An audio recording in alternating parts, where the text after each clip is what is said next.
Dobro večer, spoštovane, spoštovani. Dobro večer še enkrat na letošnjem zadnjem, sicer pa 80. Vanekovem večeru. Na koncu današnjega druženja vam bomo napovedali že naslednjega, 81. Ne popuščamo in ne bomo. Že januarja boste ponovno povabljeni na torej 81. Vanekov večer. Ampak da se vendarle osredotočimo na predvideno, predlagano temo današnjega pogovora. Mora biti stavek 2 uvodoma v naslovu. Naslov: Od Kijeva do Gaze ni bil in ni slučajen.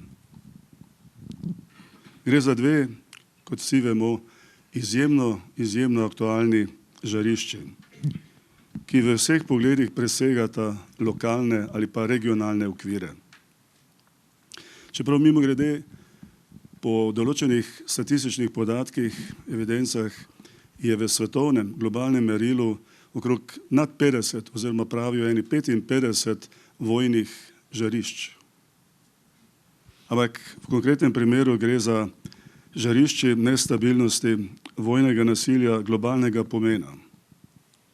Žarišče, ki imata sicer mnogo skupnega. Jo pa vendarle ni možno v celoti v vseh pogledih izenačevati.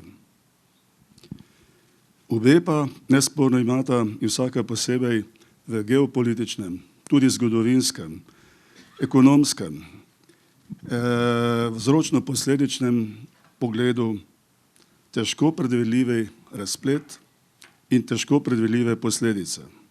Kaj pa je nesporno skupnega obema tema žariščema? Umirajo, in to množično, nedolžni ljudje, civilno prebivalstvo. Obe žarišči sta sicer del širših globalnih dogajanj, sta njihovi posledici in tudi dodatna generatorja zapletenih in nepredvidljivih dogajanj v svetovnem merilu. Vprašanja, ki se v tem zastavljajo, so, kot pravijo nekateri, krucialna, izjemno aktualna. Smo pred vojno globalnih razsežnosti. Se uresničuje papeževa napoved o drsenju v totalno vojno v globalnem pogledu. Se dokončno rušijo temelji povojne zgradbe mednarodnih odnosov in so odločujoča geostrateška preigravanja velikih za prevlado v tudi svetovnem merilu. Je multilateralizem na zatonu. Suverenost držav vse bolj formalnost, pravica do samoodločbe, pravice nacionalnih manjšin, vse manj pomembne. Pad pozicija formalno ključne mednarodne organizacije za mir, torej Organizacija združenih narodov, je očitna. Se potrjuje tudi sedaj, tudi v primeru obeh omenjenih žarišč. Postaja realna dilema, alternativa, večpolarnost, vse pomembnejše postajajo regionalne asociacije, Evropska unija je ena od njih, pa ne več tisto, kar je želela ali smo želeli biti, ali postaja vse pomembnejša bipolarnost. Združene države Amerike in Kitajska imata na primer skupaj 40% delež svetovnega bruto družbenega proizvoda. Ali in kaj je pomenil zadnji razgovor, zadnje srečanje predsednikov Kitajske in Združenih držav Amerike pred kratkim v Združenih državah. Ali kaj je pomenil obisk Evropske komisije pred kratkim v Pekingu, bo pokazal čas. Kaj pomenijo v tem okviru nove povezave ali pa še močnejše povezave Ruske federacije, Irana, Saudske Arabije, na drugi strani Ruske federacije in Kitajske. In še bi lahko dodajal konkretne ilustracije v zvezi s tem. Kar pa je še posebej kot konstanta prisotna. Razkorak med razvitim severom, kot pravimo, in nerazvitim globalnim jugom ne samo, da se ohranja, postaja vse večji. Samo za ilustracijo. Javni dolg juga v letu 1921 brez Kitajske je znašal 11.500 milijard dolarjev.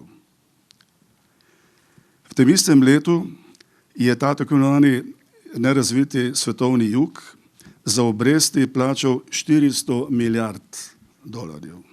Več, kot so iste države istega leta dobile za tako imenovano razvojno pomoč. In med pandemijo se je dolg nerazvitega svetovnega juga povečal še za dodatnih 200 milijard dolarjev. Torej samo nekaj ilustracij o razmerju med severom in jugom v svetovnem merilu. Vemo, in zaključujem ta splošnejši oris ali uvod, da se je pred kratkim končala že 28. podnebna konferenca Organizacije združenih narodov v Dubaju. Ali je res bila ali bo ta konferenca zgodovinska, ali res predstavlja in bo predstavljala resno in realno spodbudo za siceršnje nujne ukrepe za dejansko odpravljanje vzrokov, za te grozeče in časovno predvidljive globalne nevarnosti za človeštvo na tem planetu, ali pa je bila ta konferenca in vsi komentarji, ki so jo spremljali v pripravah med in po njej, bolj ali manj, kot pravijo nekateri, le ena, sicer na videz zelo simpatična vaja v klimatski retoriki. Pokazal bo čas. Ali je res zgolj omemba fosilnih goriv in njihove potencialne nevarnosti oziroma ogrožanja človeštva in tudi klimatskih razmer tako izjemno velik uspeh ali ne, bo prav tako pokazal čas. Je dejstvo. Prvič so bila fosilna goriva v dokumentu ene od teh svetovnih podnebnih konferenc sploh omenjena. Ampak to je bilo mnogo premalo. Mnogo manj, kot bi bilo sicer v interesu in imenu ohranitve človeštva potrebno. Ne samo govoriti, napisati, ampak seveda tudi potem spoštovati in udejanjati. In samo še ena ilustracija v zvezi s tem. Evropa se segreva dvakrat hitreje od svetovnega povprečja. V leti 2022 in letošnje leto sta bili najtoplejši leti v zadnjih 100 letih v Evropi. To je začel postajati trend. Ampak bodimo konkretni. Postaja Ukrajina evropski Afganistan. Ni slučajno, ne omenjam slučajno te primerjave. Gaza je že, ne da šele postaja, je že pokopališče otrok, da seveda ne govorim o vsem ostalem. Je humanitarna katastrofa.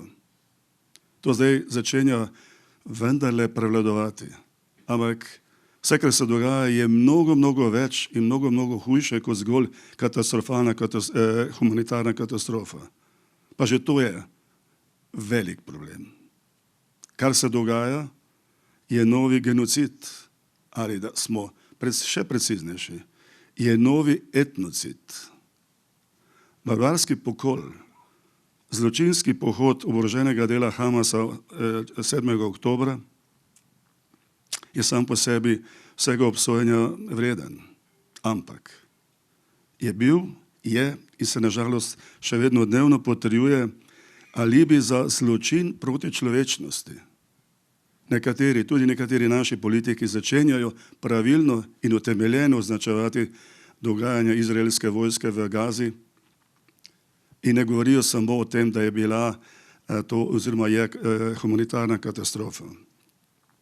Torej, ali je ta 7. oktober in vse, kar se je takrat zgodilo, bilo in je priložnost za uresničitev starih sanj o velikem Izraelu, za zaključek, pod narekovaj ali brez, kakor hočemo, dokončne rešitve palestinskega vprašanja. Palestinci so živali. Se je bilo možno slišati ne enkrat v minulih 2 mesecih. Predsednik izraelske vlade je v začetku oktobra zelo jasno povedal in potem samo krepil to vrstno retoriko. Dobijo odziv, ki ga nikoli ne bodo pozabili. Gre za maščevanje.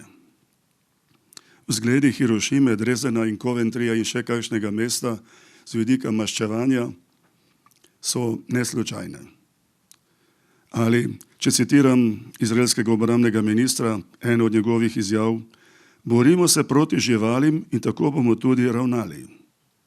Soproga Netanjahuja, premijera izraelske vlade, pa je med drugim dejala: ne rečem jim človeške živali, ker bi to bila žalitev za živali. Izraelski kolumnist Nanot Barnea, izjemno znani, mednarodno priznani novinar, je primerjal divjanje izraelskih priseljencev na Zahodnem bregu z nacistično kristalno nočjo. Naša vsesplošna, tudi svetovna pozornost je bolj ali manj osredotočena na dogajanje v Gazi, v tej enklavi.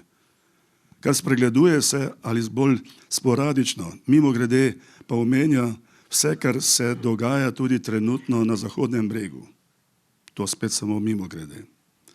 Kaj vse brutalno, resnično brutalno razkriva in aktualizira sedanja izraelsko-palestinski konflikt oziroma vojna med Izraelom in Palestino?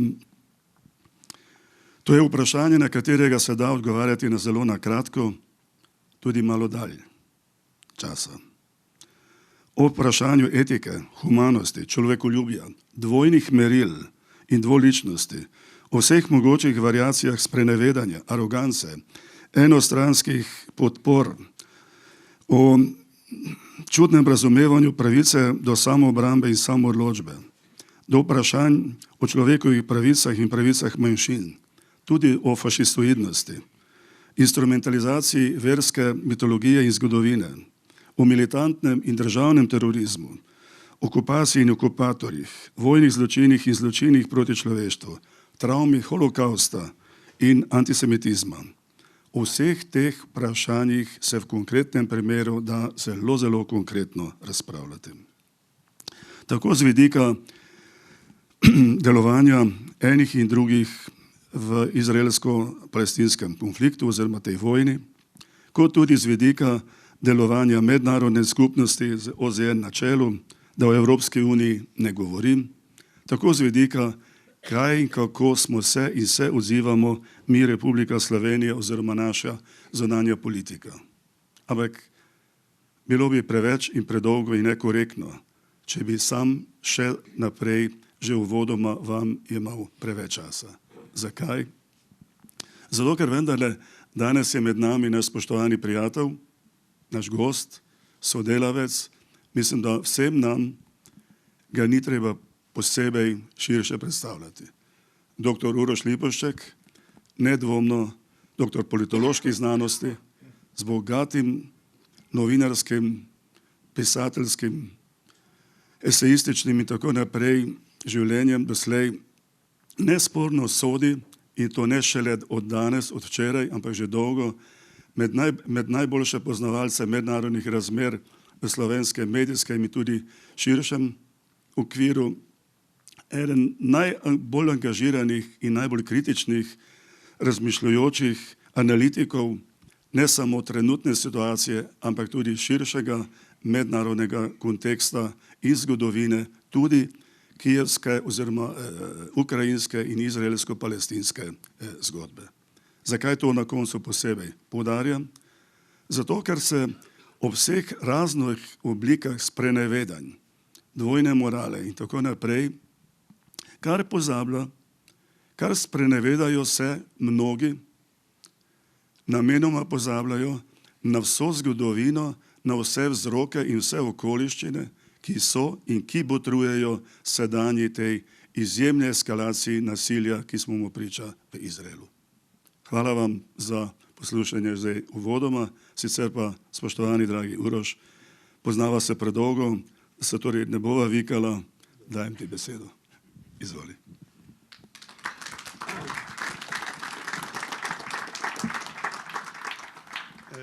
Dober večer. Hvala lepa za zelo obilen obisk. Jaz sem bil sedaj že drugič letos pri vas in sem rekel, verjetno boste ocenili, da sem že vse povedal, kar vem, pa vas ne boste prišli poslušati. No, današnja tema je brez dvoma zelo zapletena in jaz nimam v posesti neke absolutne resnice, zato to, kar bom povedal, vzemite kot z neke vrste rezervo, kot neko razmišljanje strani, zato ker Jaz vam ne bom govoril uradne resnice, ampak bom dal neke alternativne poglede na svetovni položaj in še posebej, ker mislim, da naši mediji, vsi po vrsti, ne izpolnjujejo svojih zahtev, pluralnosti, da ne slišimo drugega kot samo uradno. Jaz mislim, da je zdaj hujša situacija, kot je bila včasih v bivši državi, ampak mislim, da je na srečo so organizirana takšna srečanja, kot je to današnje, pa potem imamo lokalne televizije, preko katerih lahko prideš na YouTube, Facebook in tako naprej, tako da nekih alternativnih pogledov, tako kot je moj, seveda ni mogoče več zatreti. Moram reči, da jaz pripadam te, bom rekel, mirovni struji v slovenskem, recimo, prostoru, ki je absolutno zapostavljena in ki doslej, kljub temu, da piše, ne vem, resolucije, opozorila, pisma, absolutno ni dobila nobenega odmeva uradni politiki, niti doma, niti recimo od zunaj. No, mislim, da se res nahajamo v prelomnem času. Zakaj v prelomnem času? Zato, ker absolutno pred našimi očmi razpada star sistem, ki je bil zgrajen po drugi svetovni vojni oziroma še med drugo svetovno vojno. Če govorimo o finančnem sistemu, to je Bretton Woodski sistem, v katerem so imele in imajo Združene države Amerike in Zahodna Evropa absolutno prevladujoče mesto. Ko se je končala druga svetovna vojna, so Združene države Amerike ustvarjale nekaj manj kot polovico svetovnega bruto proizvoda. Danes ga ustvarjajo samo še približno 19, nekaj več kot 19%, Kitajska pa 17%, s tem, da Kitajska hitro napreduje. Sistem je pa ostal takšen, kot so si ga zamislili zmagovalci druge svetovne vojne. To pomeni, da imajo zahodne države na čelu Združenih držav Amerike praktično monopol nad odločanjem vseh svetovnih mednarodnih organizacijah, vključno, kot se sedaj vidi, tudi v Združenih narodih z sistemom veta v varnostnem svetu, ampak spreminja se pa situacija, ker v generalni skupščini se pa povečujejo opozicijski glasovi.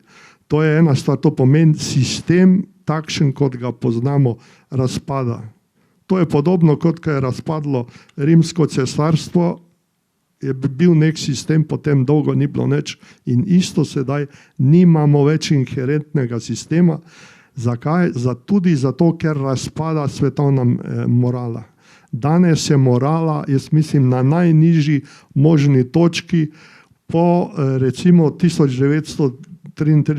letu, ko je prišlo do nastanka nacizma oziroma, ko je Hitler prevzel oblast oziroma do vsem tem, kar se je dogajalo.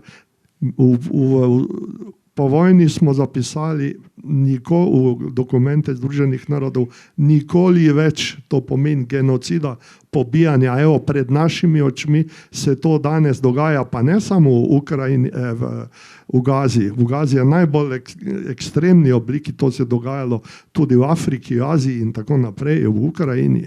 To pomeni, razpada sistem in mi nimamo nobene organizirane moralne sile, ki bi se temu zoperstavila. To je bilo, če se spomnite, v času, ko je še obstajala Sovjetska zveza, ko so bili dejavni tudi neuvrščeni, je obstajalo močno protivojno gibanje. Jaz se spomnim, kako so ljudje, jaz sem takrat dopisnik v Ameriki, pa sem poročal, kakšne demonstracije so bile in v New Yorku, posebej pa v Evropi, proti nameščanju tako imenovanih raket srednjega dosega v Evropi, ki jih je poskušala vsiliti Evropi Reaganova administracija. In takrat je kancler Scholz, ki je danes največji ameriški apologet, ki najbolj zagovarja ameriško politiko in ameriške intervencije.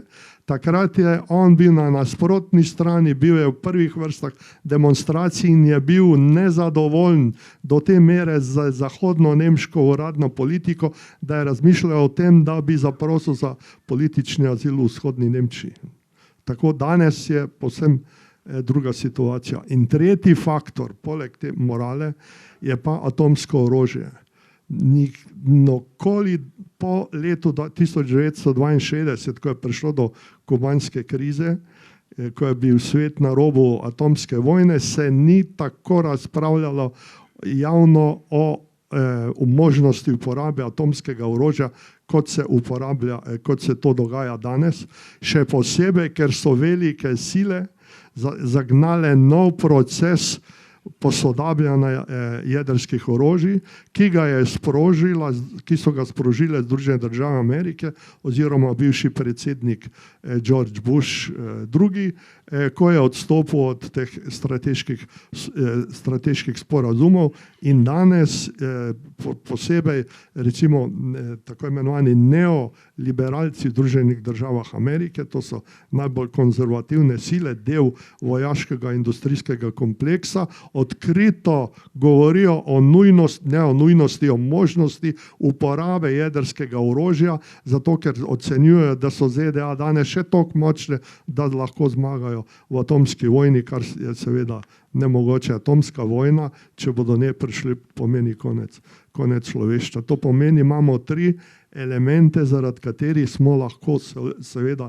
zelo zaskrbljeni, ker ne vemo, kam bo situacija, v katero smer se bo razvila, tudi zaradi še 4. dejavnika.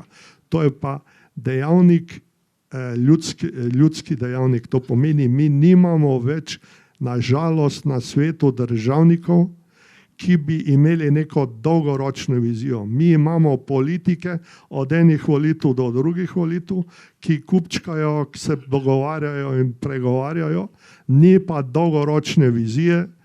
In to je ta problem. To pomeni, svet se je razbil na več blokov oziroma na 2 bloka in Zahod na čelu z Združenimi državami Amerike poskuša uveljavljati oziroma braniti svoje interese, svoje monopolno stanje in monopolno odločanje v mednarodnih odnosih. Združene države Amerike, kljub temu, da one so vojaško seveda najmočnejše, to je res, imajo dolar uporabljajo tudi kot orožje, to je drugo najpomembnejše ameriško orožje, ki je pa neke vrste bumerang, ker uporaba dolarja kot orožja je povzročila tudi dejstvo, da so države svetovnega juga začeli razmišljati o uvedbi svojih nacionalnih valut, zato ker tudi devizni prihranki, ki jih imajo posamezne države v Ameriki in na Zahodu, niso več sigurni, če nisi prijatelj Združenih držav Amerike ali pa Zahodne Evrope. To se je zgodilo tudi pred parimi tedni, ko je Evropska unija, Evropska komisija začela odkrito pripravljati ukrepe, zakonske ukrepe za to, da bi nacionalizirali $300 milijard premoženja, ki ga je Rusija deponirala v zahodnih bankah. 300 milijard in če bo se to zgodilo, to je Putin je označil na zadnji tiskovni konferenci to za agresijo, bo Rusija sprožila protiukrepe, vendarle kaj to pomeni? To pomeni, da nič ni več sveto, tudi zasebna lastnina, ki naj bi bila v kapitalizmu sveta, ni več sveta, če nisi naš prijatelj. In to pomeni, da ne veljajo več v mednarodnih odnosih pravila mednarodnega prava, sprejeta pravila mednarodnega prava v okviru Organizacije Združenih narodov, ampak veljajo pravila, o katerih odločajo Združene države Amerike. Tudi naše vodilne političarke so to pomeni sistem, ki temelji na pravilih, so prisegale na to. Naša zunanja ministrica je je na sestanku v Davosu letos, ko je bilo januarja ali februarja, jasno se je izrekla za sistem, ki temelji na pravilih, to pomeni, ki jih postavljajo Združene države Amerike, vidimo pa, kakšna so to pravila. To so pravila, ki dovoljujejo takšno agresijo in takšen genocid, kot ga danes izvaja Izrael, če je to v strateškem interesu Zahoda oziroma ožjem interesu Združenih držav Amerike. No, moram reči, da predsednica države, ki je tudi imela podobno stališče, je v zadnjem govoru v parlamentu storila korak naprej v pozitivni smeri in se je zavzela za striktno spoštovanje mednarodnega prava in ne govori več o pravu, ki temelji na pravilih. To je en korak naprej. To pomeni, imamo popoln razpad sistema in jaz mislim, da vojna v Ukrajini, to, kar se je zgodilo, in tudi to, kar se dogaja v Gazi, je zunanji izraz te krize. Več elementov je, zakaj je prišlo do vojne v Ukrajini. Do pred nekaj mesecev nazaj se je govorilo absolutno na Zahodu o nedopustni ruski agresiji, ki je bila neizvana. To je bilo uradno stališče, ki se je ponavljalo tudi v naših medijih, ki so ga tudi naši politiki ponavljali. No, vendarle, pred parimi meseci je generalni sekretar NATO v intervjuju za Washington Post prvič izjavil, da je eden od glavnih elementov, zakaj je prišlo do ruskega napada na Ukrajino, v širjenju NATO. To je prvo. In isti generalni sekretar NATO je dejal tudi, da se vojna ni začela 22. februarja lansko leto, ko so ruske enote prestopile mejo in napadle Ukrajino, ampak leta 2014 na dogodkih v trgu Majdanu, to pomeni, ko je prišlo eni pravijo, da je bila to revolucija, po drugem mnenju je šlo za državni udar proti legalno izvoljenemu predsedniku Janukoviču, ki se ga je pač CIA odločila odstraniti. To pomeni, celo generalni sekretar NATO pakta je sedaj prvič priznal, da resnica ni tako enoznačna, da so samo Rusi agresori. To, kar so Rusi storili, je seveda velika napaka. To je agresija. To je čisto jasno. Ampak Putin je nasedel na dobro zamišljeno igro, ki so mu jo nastavile zahodne države, predvsem pa Združene države Amerike. V bistvu so mu popustili živci ali ne vem kaj in se je odločil za agresijo in je naredil zgodovinsko nemogoč korak. Zakaj? Ker namesto, on je pričakoval, da bo prišlo do neke neenotnosti na Zahodu in tako naprej med Evropo, Ameriko, je prišlo nasprotno do tega, da so Združene države Amerike to izkoristili za krepitev svoje pozicije in celo NATO pakta in celo dve državi, to pomeni Finska in Švedska, ki sta bili nevtralni, vrsto let sta sedaj zaprosili za sprejem v NATO. Zakaj se je to zgodilo? Ni samo zunanji izraz, ker in Švedsko in Finska sta imeli relativno dobre odnose z Sovjetsko zvezo in sedaj z Rusijo, ampak prišlo je do tega, da so tam zdaj na vladi desne sile, ki vidijo eno možnost oziroma ki so se zavzele za vstop v NATO in s tem so pa, kar zadeva varnost, storile korak nazaj, ker danes bodo Putin je prav danes zjutraj, ko sem bral agencije, napovedal, da bodo ustanovili Leningradsko vojno okrožje, ki bo rakete naperlo na Finsko, Švedsko, Estonijo in vse te druge države. To pomeni, te države so danes manj varne, kot so bile doslej. To pomeni, res je bila agresija, vendarle to je bila izzvana agresija. Izzvana in še nekaj je da za Združene države Amerike Ukrajina ni pomembna, strateško ni pomembna. Pomembna je mogoče samo iz enega zornega kota, z tega, da je to po teoriji, ki so jo postavili geostrategi in ki jo je ponovil tudi Bžežinski, ki je bil glavni strateg ameriški poleg Kissingerja, on je rekel, da tisti, ki nadzoruje Ukrajino, nadzoruje cel ta del Evroazije in da Rusija brez Ukrajine ni več velika sila. To pomeni, če po tej teoriji, ki so jo ameriški politiki sprejeli in generali, potem, če bo Ukrajina prestopila v nasprotni tabor, potem bo Rusija izgubila atribute velike sile, še posebej, ker bi prišlo do tega, da bi Rusija izgubila tudi nadzorstvo nad Črnim morjem, ker je bilo predvideno, da bodo tudi države ob Črnem morju, Gruzija in tako naprej, stopile v NATO. To pomeni Rusiji odvzeti status velike sile, jo razbiti na nekaj držav. Zakaj se je pa to zgodilo? To se je pa zgodilo iz dveh razlogov. Zakaj so Američani sprejeli to strategijo? Prvi razlog je bil v tem, da se je Zahodna Evropa začela preveč povezovati z Rusijo. Rusija je veliko tržišče in Rusija ima neizmerna naravna bogatstva, ki jih Evropa nima, dobiva od tam poceni nafto in poceni plin in bile so celo možnosti, če bi se ta politika nadaljevala in razvijala, da bi se Evropa preko Rusije povezala tudi s Kitajsko in bi nastalo največje tržišče, recimo proste trgovine na svetu in bi Amerika v tem primeru strateško absolutno izgubila. To je bil prvi razlog. Drugi razlog je pa Kitajska.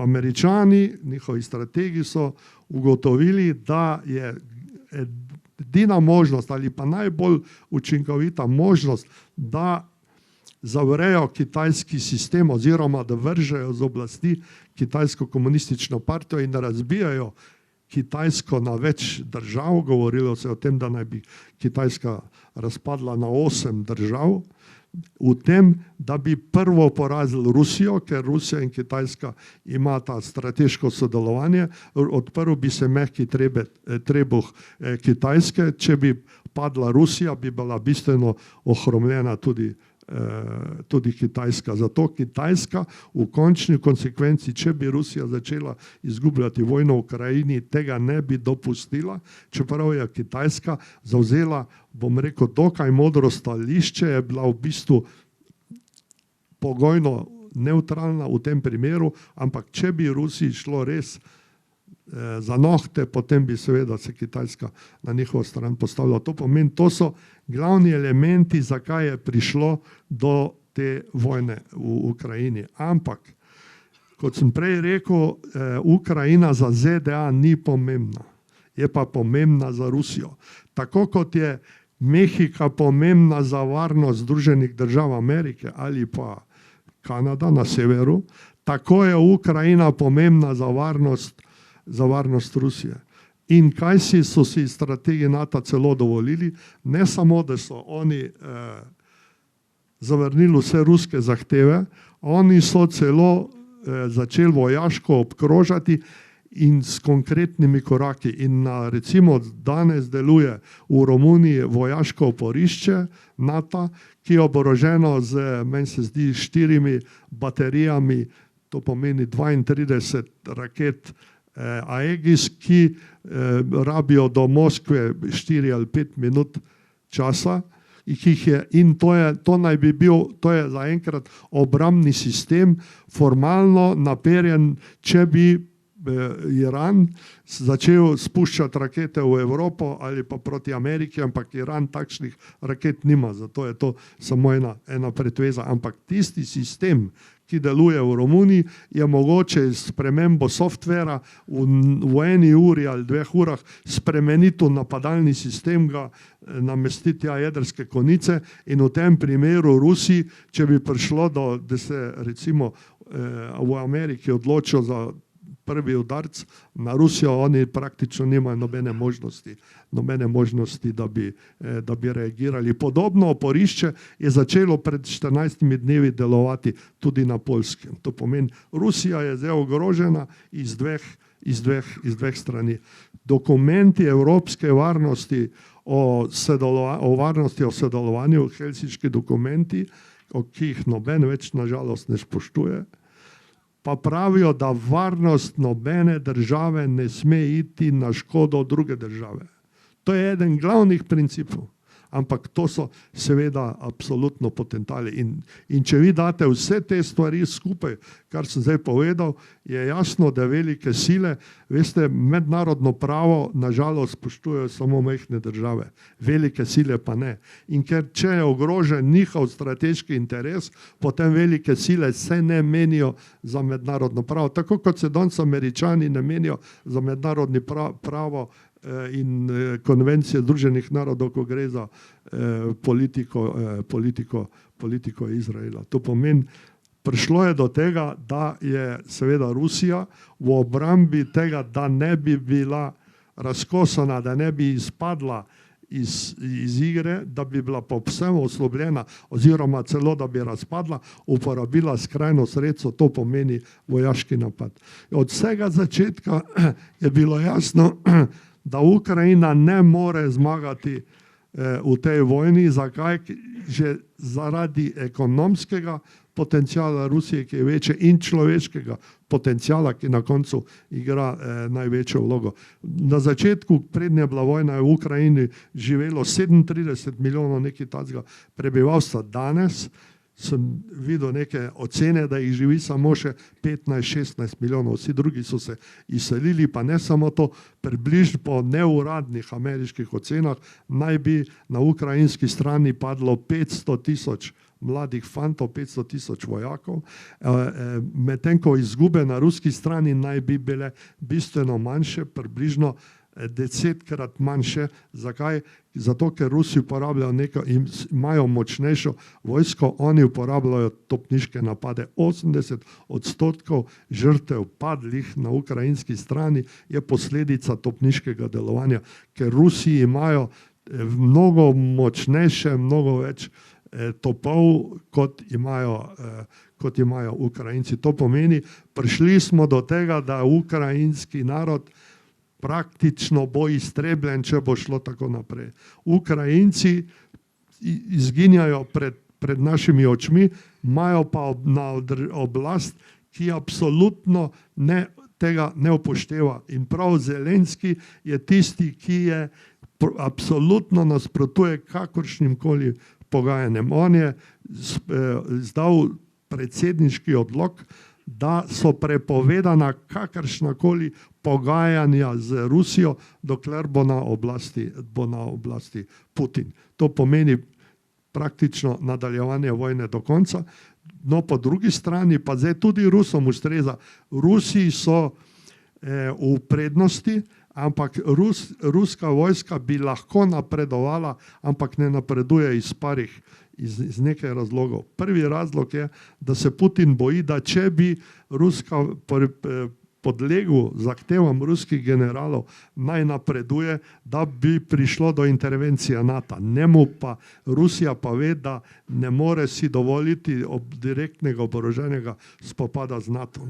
To pomeni, to je en glavnih element, zaradi katerih Putin ne gre na dokončno ofenzivo. Drug so predsedniške volitve. On poskuša bistveno zmanjšati število žrtev med ruskimi vojaki, ker marca bodo predsedniške volitve. On ima danes veliko podporo, to pomeni, to je eden od elementov, da se ni odločil za ofenzivo. Tretji element so pa predsedniške volitve v Združenih državah naslednje leto, kjer utegne zmagati Trump, kot vse zdaj kaže, gre v to smer, še posebej, ker ravno včeraj ali predvčerajšnjem so začeli postopek v ameriškem kongresu za ugotavljanje impeachmenta oziroma za to, da bi ugotovili, ali bo možno odstaviti predsednika Bidena. Zakaj? Zato, ker je vpleten v težko korupcijo v Ukrajini. po dokumentih, s katerimi razpolaga FBI, in to piše v ameriških medijih, ameriški mediji to poročajo, naj bi si on in sin dovolila, da ima je nek ukrajinski gospodarstvenik dal 10 milijonov dolarjev podkupnine, da so si to enakomerno razdelila in celo podpisala ustrezne dokumente in s temi dokumenti pač razpolaga FBI. In seveda Biden, vidite, kakšen je, človek je očitno zelo dementen, včasih niti ne zna več govoriti, ne ve, kje se nahaja in tako naprej, in njemu padajo delnice dol, Trumpu grejo gor, bolj ko ga pritiskajo in mu grozijo sodnimi procesi, večja je njegova možnost, da bo izvoljen, in ni izključeno, da bo ameriška elita v demokratski stranki pritisnila na Trumpa in za njega zahtevala, da odstopi še pred volitvami v določen... Prosim? Biden, kaj sem pa rekel? Se oproščam. Da bo Biden, da ga bodo Bidena poskušali prisiliti, da odstopi, in mu bodo rekli, ali boš odstopil in te ne bomo sodno preganjali, če pa ne boš odstopil in bo izgubil volitve, bo šel pa v keho. Mislim, to je ena možnost in zdaj se že špekulira v ameriški javnosti, kdo bi lahko dobil politik, ki bi nadomestil Trumpa. Zaenkrat ga nimajo, največ se govori o možnosti, da bi to mesto prevzela žena od bivšega predsednika Obame, Michelle. In če gledate, spremljate ameriški tisk, jaz ga spremljam, se je začel Obama zadnje tedne in mesece neverjetno zanimati za ameriške volitve in špekulirati, kako in kaj, kar dokazuje, da niso te napovedi povsem iztrte zvite. To pomeni en element, zakaj ne pride do tega, da bi Rusi poskušali končati vojno v Ukrajini, je v tem, da obstaja verjetnost, da bo prišel na oblast Trump. Če pride Trump na oblast, to pomeni, da bo, on je že napovedal, da bo v 24 urah končal vojno, to se seveda ne bo zgodilo, ampak bo pa naklonjen temu, da se to pač ta vojna preneha, in on ni nič manj nevaren, kot je Trump. Trump je zelo nevaren. Zakaj je nevaren? Zato, ker je on nepredvidljiv in njegov šef štaba je nedavno izdal knjigo, v katerem je napisal, da so ga sodelavci v 3 primerih so ga prepričevali, naj ne uporabi jedrskega orožja. On je razmišljal o tem, da bi ga uporabili proti Severni Koreji, proti Iranu in proti Siriji. In da so mu rekli, da je to, če se to zgodi, začetek svetovne vojne, in Trump je rekel, zakaj pa imamo potem jedrsko orožje in tako naprej, ampak vendarle se za to ni odločil. Odločil se pa ni tudi zato, ker veste, tudi če bi to zahteval, so generali vodilni v Pentagonu, ki razumejo, kaj bi to pomenilo, da to pomeni začetek splošne jedrske vojne, bi v tem primeru ne izpolnili ukaza, ampak bi obvestil kongres, ker samo kongres v Ameriki ima seveda pooblastila, da izda vojna napoved ali začne neko vojno. To pomeni, neke rezerve so vendarle obstale. To pomeni, da tudi Trump ni, če Trump pride na oblast, tudi Trump ni rešitev za mednarodno, da bo prišlo do bistvenih sprememb. Ampak vendarle mislim, da se je pa začel nek proces in poglejte, v ameriškem kongresu nedavno niso potrdili predloga ameriškega predsednika Bidena, da bi še za 104 ali neki toliko milijard povečali vojaško in finančno pomoč Ukrajini, in to so republikanci. Če se do tega ne pride, bo potem absolutno Ukrajina, jaz mislim, izgubila vojno, ker Američani jo zalagajo z orožjem, nimajo pa tudi oni dovolj kapacitet, sedaj, ko je prišlo do vojne, do spopadov v Gazi in so oni veliko večino orožja, ki so ga premislili pošiljati v Ukrajino, preusmerili, prekanalizirali kanaliziralo Izrael. Skratka, gre za to, da vojna sreča absolutno ni na strani ukrajinskega predsednika. Odkrito se govori o sporih znotraj ukrajinskega vodstva, govori se o tem, da utegne priti do državnega udara, da ga utegnejo en dan odpeljati nekam. On ima, 10 vil po svetu, da ga utegnejo izgnati iz države, oziroma da bo prišlo do nekih notranjih pretresov. Mislim, Američani so začeli napovedovati umik iz Ukrajine, ampak oni se ne mislijo začeti pogajanj, ampak bodo to prevalili na pleča Evrope. Evropa bo tista, ki bo sedaj morala plačati ceno za ameriško politiko, ker evropski politiki so se v zadnjih letih, kot ste videli, kaj se dogajalo, pokazali kot popolni ameriški vazali, ki niso sposobni nobene samostojne akcije. To pomeni, v določenem trenutku, jaz mislim po ameriških predsedniških volitvah, če ne bo že prej prišlo do zloma ukrajinske vojske, ker oni nimajo več dovolj vojakov. Prihaja celo do takšnih absurdov, da so začeli klicati v vojsko 16 let stare fante in celo najdli so 2 nosečnici. Rusi so tam ujeli v enih rovih 2 nosečnici, ki sta dvignili roke in rekli, ne na naju streljati, na mene streljati, zato ker sem pač noseča. Do takih absurdov zdaj prihajamo. To pomeni, mislim, da bo prišlo do nekega reševanja, čeprav Evropa ne kaže nobene pripravljenosti. Poglejte, včeraj ali kdaj so sprejeli 12. novi sveženj ukrepov proti Rusiji, čeprav bo to bolj prizadelo spet Evropsko unijo, kot bo prizadelo Rusijo. Razmišljajo o nacionalizaciji, o čemer sem prej govoril, $300 milijard ruskih rezerv v zahodnih bankah. Skratka, evropska elita ni pripravljena na kakršenkoli kompromis in dejstvo je tudi to, da ko je bil predsednik naše vlade Golob nedavno, pred enim tednom, kdaj je bil na obisku v Parizu, sta oba rekla, da bo Evropa, da bomo podpirali Ukrajino, dokler bo to potrebno.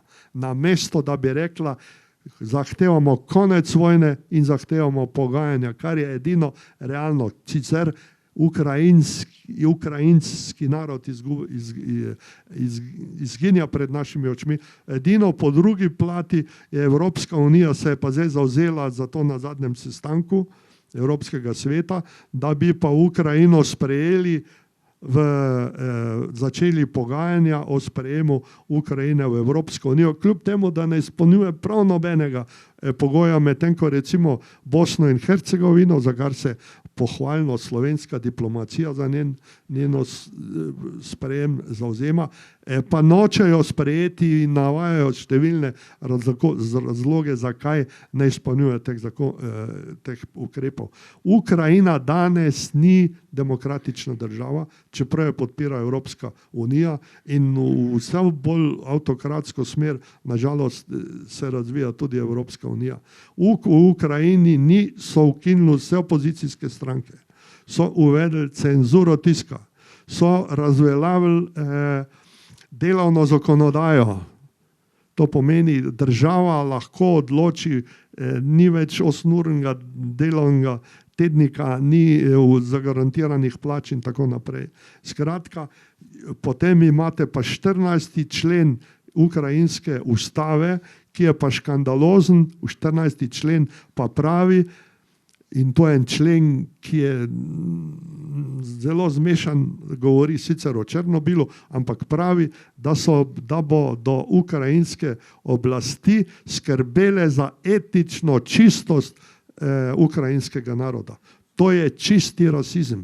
To je nekaj malo manj kot to, kar za Izraelci zahtevajo za Gazo. Skratka, Evropska unija je šla preko vseh meril in zaradi nekih svojih strateških razlogov ona zagovarja sprejem Ukrajine. Jaz sem za sprejem Ukrajine, samo ko bo Ukrajina spoštovala vse ukrepe in vse pogoje, ki so jih mogle vse druge države zagotoviti. No, to je ta ukrajinski kompleks, to bo kriza, Rusija ne bo pristala na zamrznjen konflikt. Če bo prišlo do tega, da bi to ostal zamrznjen konflikt, bo Rusija se odločila za končanje vojne. To je zdaj povsem jasno. Se pa ne iz enega razloga. Zaradi nejasnosti, kako bo reagirala Poljska. Poljska je namreč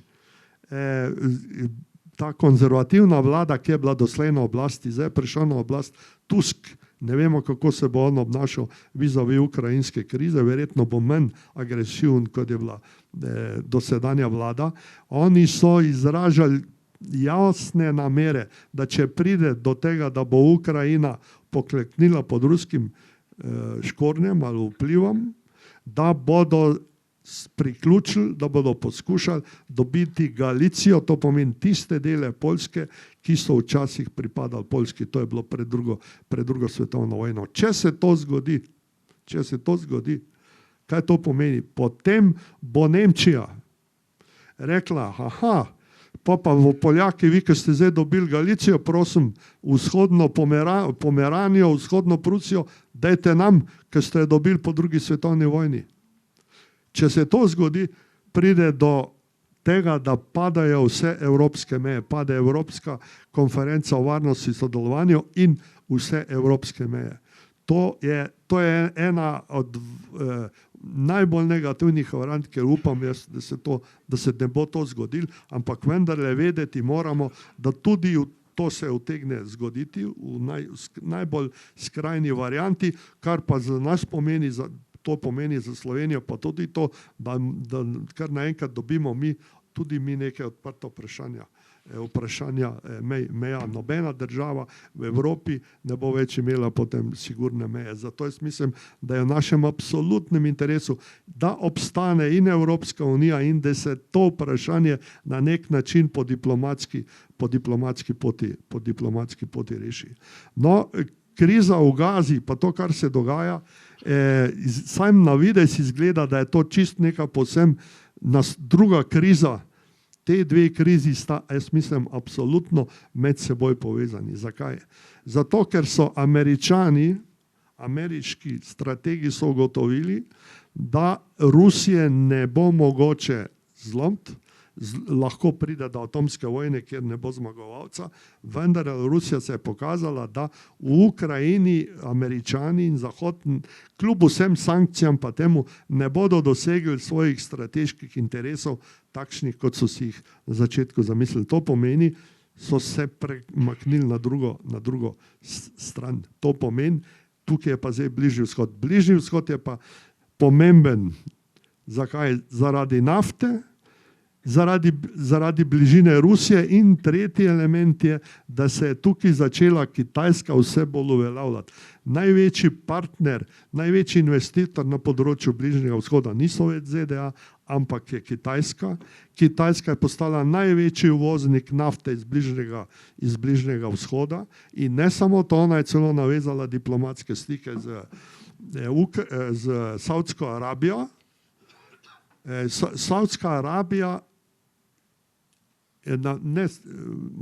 napačno sem povedal, kitajska diplomacija je nagovorila Iran in Saudsko Arabijo, da sta navezali diplomatske stike, da razmišljajo o obisku, izmenjavi obiskov na najvišji ravni in to dosegli so nekaj nemogočega.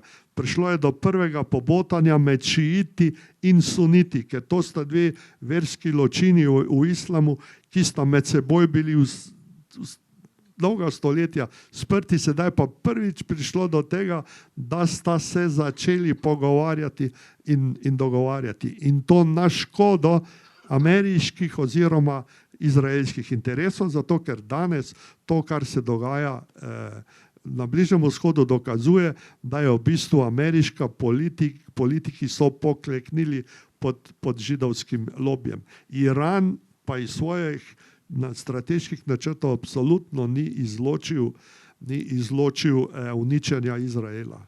In zato je Izrael, čeprav so na zadnjih zasedanjih, ko so bile arabske države in muslimanske države, začeli dopuščati možnost določenega začetka sodelovanja tudi z Izraelom, ampak vendarle to je bilo pred začetkom dogajanj v Gazi.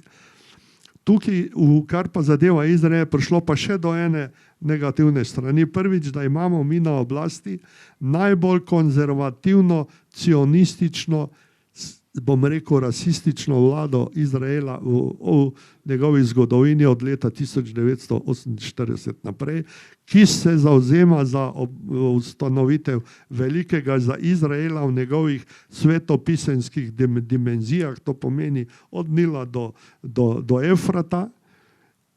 To je en element. Drugi element negativni je, da to koalicijo skrajno vodi Netanjahu. To je, jaz sem se z njim večkrat srečal, ko sem bil dopisnik v Združenih narodih. Že takrat on je bil samo, se ga spomnim, neprijeten. Tak, z njim ni možen noben dialog, ampak kaj je problem je, da je on bil obtožen zdaj za korupcijo skupaj s svojo ženo in če mu dokažejo to korupcijo, bi on lahko dobi 30-40 let zapora, to pomeni, za njega to pomeni doživljenjski zapor, zato je on najprej poskušal spremeniti pravosodni sistem, da bi izvršna oblast vlada nadzorovala pravosodni sistem. Ko mu ni to uspelo, je pa ugotovil nekaj, da če pride do te vojne v Gazi, kjer je prišlo, potem bodo vsi te procesi sodni proti njemu zastali, dokler se vojna ne bo končala. Tako da to govorenje in to, da oni niso vedeli, da bo Hamas napadel Gazo, absolutno ne drži. Eden od vodilnih generalov izraelskih, ki je zdaj upokojen, je v Haaretzu, to je drug najpomembnejši časopis v Izraelu, javno napisal, da ne verjame, da niso vedeli, zato ker je on nadzoroval sistem, ki je tako precizen, tako natančen, da so oni videli, niti miška ni mogla preko tiste ograje iti, da oni to ne bi vedeli, ne pa da je Hamas privlekel tam ne vem koliko tisoč raket. In še ena stvar, ko je prišlo do napada Hamasa na raznih točkah tam okrog Gaze in ko so udarili v Izrael, izraelska vojska 9 ur ni reagirala. Veste kaj je 9 ur? Oni so pustili, šele po 9 urah so začeli. To pomeni, da je nekomu ustrezalo, da pride do tega in da se ta boj, seveda tisto, kar je Hamas naredil, je bilo teroristično dejanje. Oni so pobijali tudi tam, ne vem, pobili so 1200 ljudi po izraelskih podatkih, koliko je bilo vojakov, koliko jih ni bilo, tega mi ne vemo, vendarle to je teroristično dejanje, popolnoma nesprejemljivo, to je povsem jasno. Ampak vendarle, to, kar se pa sedaj dogaja, pa ne gre več boj proti Hamasu, to je pa boj proti palestinskemu narodu. To pomeni, to je genocid. Oni poskušajo izseliti iz Gaze na Sinaj ali pa kamorkoli po svetu vse Izraelce, Palestince in ustanoviti rasno čisti Izrael. In nečak od južnoafriškega predsednika Mandele, pokojnega Mandele, je rekel, da je sistem, ki ga bo Izrael zgradil v Gazi, mnogo hujši apartheid kot tisto, ko so ga imeli v Južni Afriki. Zakaj? Ker v Južni Afriki so obstajala pravilo, v katerih avtobusih, kje se lahko vozijo črnci, kam lahko grejo, v Gazi pa ne bo več nobenega Palestinca. In na Zahodnem bregu, če se to zgodi, in To Združene države Amerike podpirajo. Američani, Biden sicer pravi, da se zavzema za dve palestinski državi. Rekli so, ne toliko preveč je žrtev, malo manj žrtev. Samo to, ampak po drugi strani pa prav Američani dovažajo z transportnimi avioni rakete in bombe. Oni so pred parimi dnevi spet odobrili izvoz 14,000 tistih težkih granat tankovskih v Izrael. To pomeni, oni to igrajo dvojno igro. Po eni strani se delajo lepe, češ da dajte Izraelci ali pa čim hitrej končajte, po drugi strani pa dovoljujejo to, da Izrael zganja masakr. In tukaj je na enega pravijo neuradni podatki, da na enega padlega Hamasovca je ubitih 10 palestinskih civilistov. Med temi, to je zdaj že gremo, številka je 20,000 civilistov, naj bi bila pobitih, ampak jih je verjetno več, ker niso šteti ljudje, ki so zakopani pod zemljo, pod ruševinami.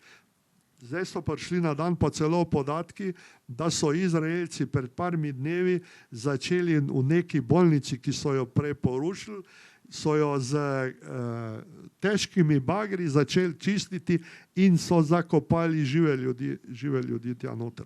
To pišejo ameriški mediji, to se nisem jaz mislil, celo zdaj to prihaja na dan. Skratka, oni ne upoštevajo nobenih mednarodnih norm. In moram reči, da tukaj človek težko razume tudi evropske politike, sploh tudi ameriške. V Ameriki absolutno je, vidite, nekaj intelektualcev se je proti, drugače je pa ni nobenega odpora. V Izraelu po zadnjih anketah 80% ljudi podpira to, kar dela izraelska vojska, na rekovajih boj proti Hamasku, čeprav to ni boj proti Hamasu, to je poskus iztrebljanja palestinskega naroda. Jaz mislim, da v tem trenutku ni več prav nobene možnosti, da pride do ustanovitve druge palestinske države, zato ker je mednarodna skupnost pokleknila. Vidite, se Združeni narodi nimajo moči, da bi preprečili to agresijo. Celo tako daleč je prišlo, da si edino predsednica države, to štejmo v čas, citira generalnega sekretarja Združenih narodov Guterreša, ko zahteva prekinitev vojne, ustavitev napadov na civilno prebivalstvo, medtem ko ostali politiki, tudi naši, so tiho. Tudi vsi evropski politiki. In to je totalni razpad svetovne in mednarodne morale. In kam to vodi? Ker veste, to ni konec zgodbe. Ker zdaj, če bodo tukaj pogaženi vsi mednarodni standardi in principi, bo potem mnogo lažje na nekem drugem področju spet nekaj podobnega narediti. To pomeni, to je dominacija velikih, to je fašizem, to je nacizem v svetovnih okvirih.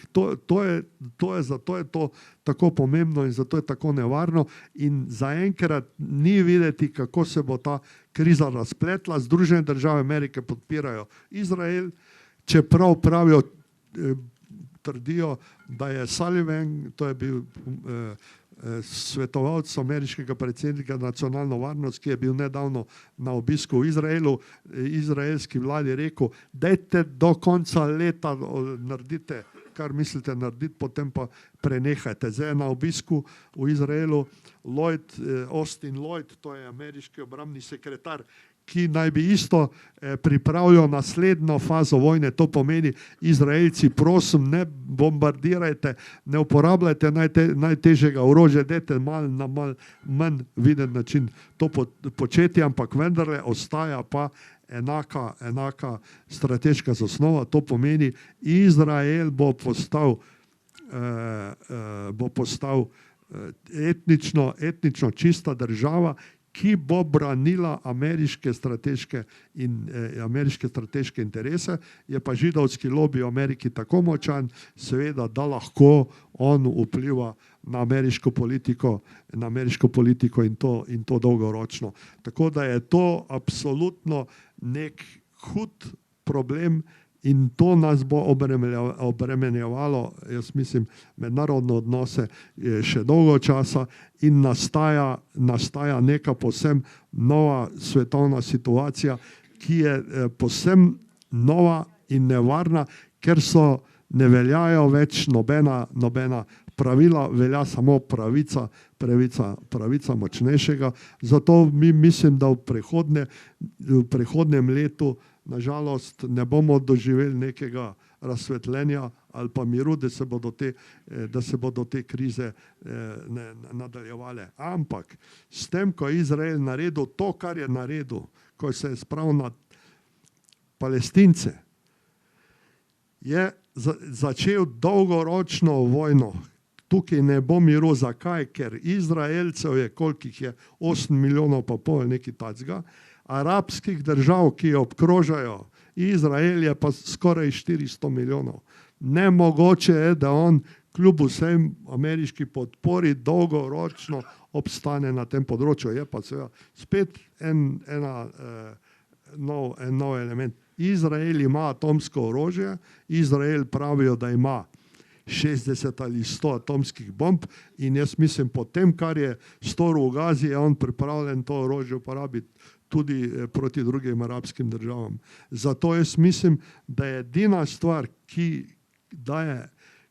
ko se bo stvar spremenila, če se bo spremenila, je, da se bo spremenilo nekaj v Beli hiši, da bo na oblast v Združenih državah Amerike prišel nek nov predsednik, neke nove sile, ki bodo imele neko takšno vizijo, kot jo je imel Kennedy, recimo John Kennedy, ki je uspel se dogovoriti z Hruščevem 62. leta, da ne prišlo do svetovne vojne, ampak nažalost v Združenih državah Amerike ne vidimo nekaj takšnega politika in seveda tudi v Evropi ne.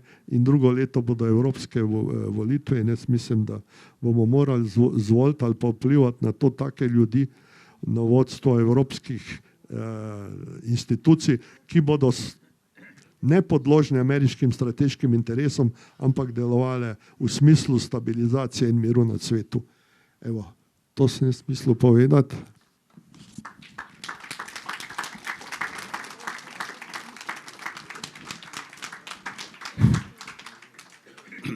Mislim, da je prijatelj Uroš dal en celovitejši, relativno kratek, ker bi lahko bil seveda bistveno še daljši uvid v vse ključne razsežnosti situacij in v ukrajinskem in v palestinsko-izraelskem primeru.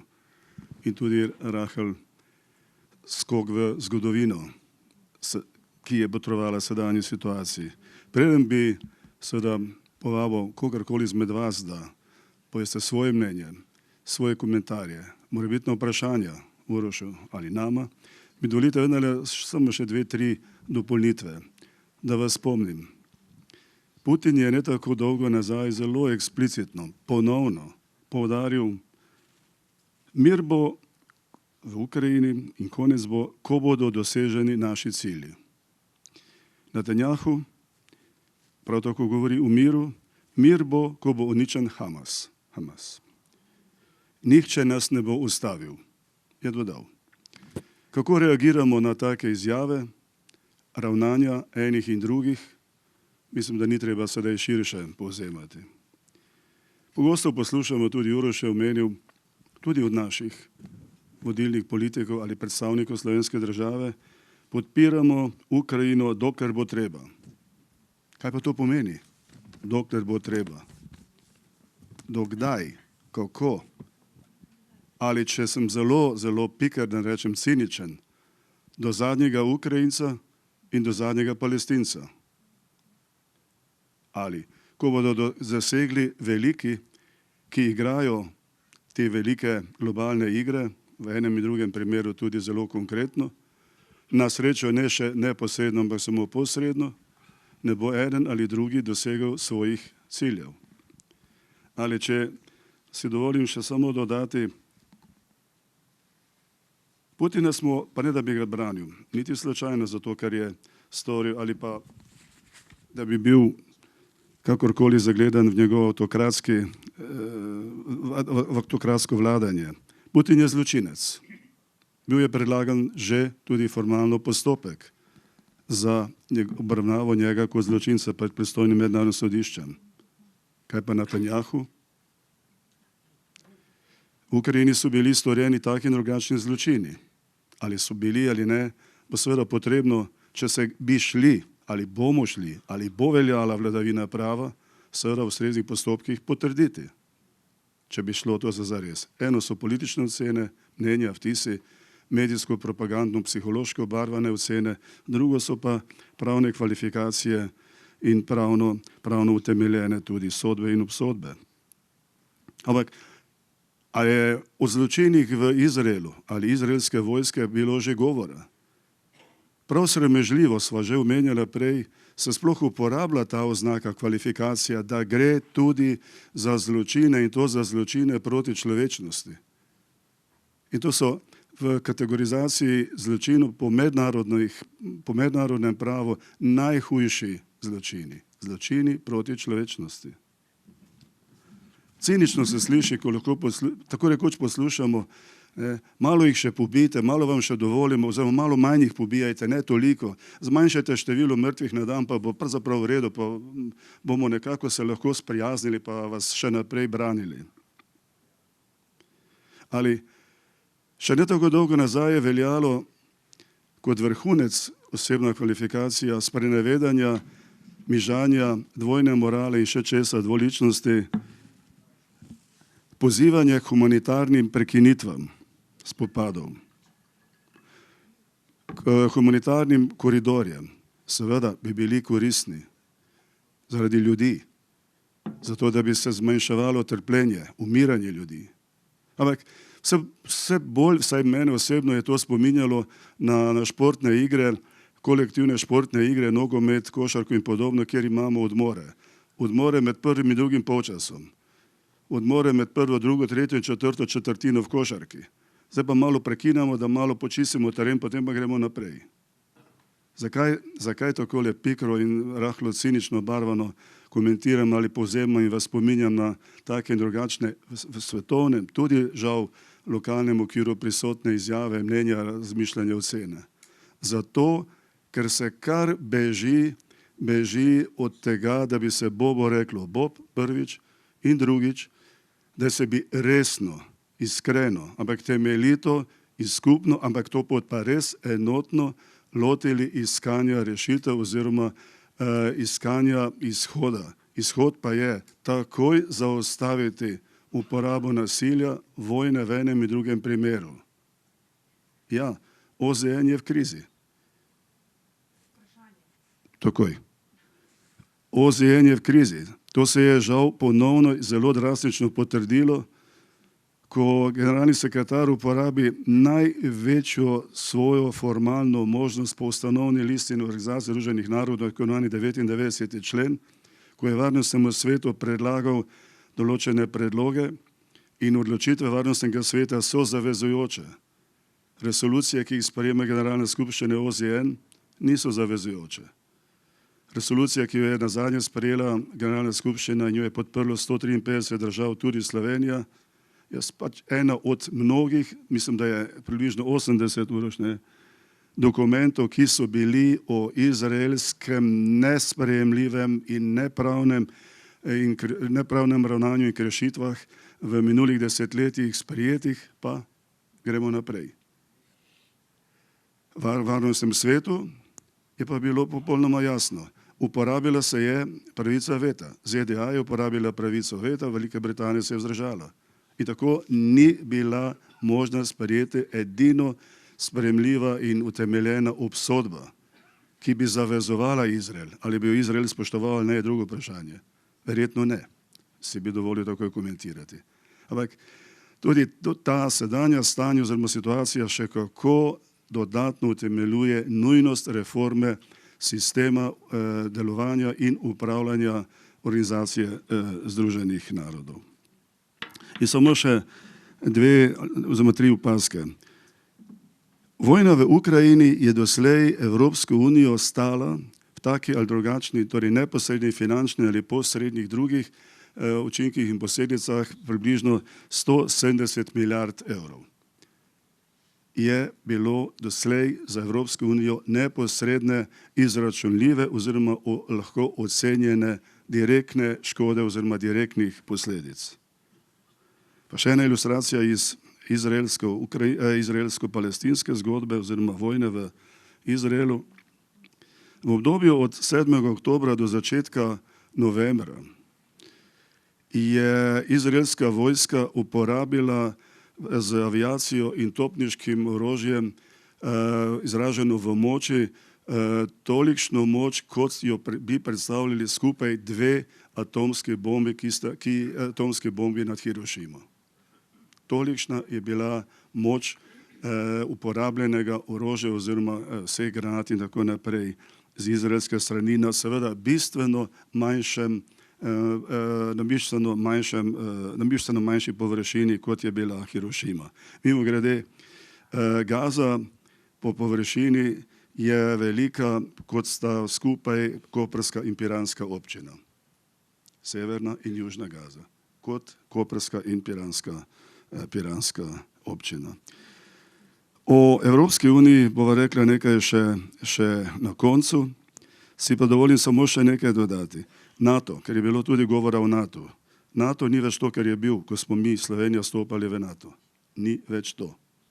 Je postal nekaj drugega.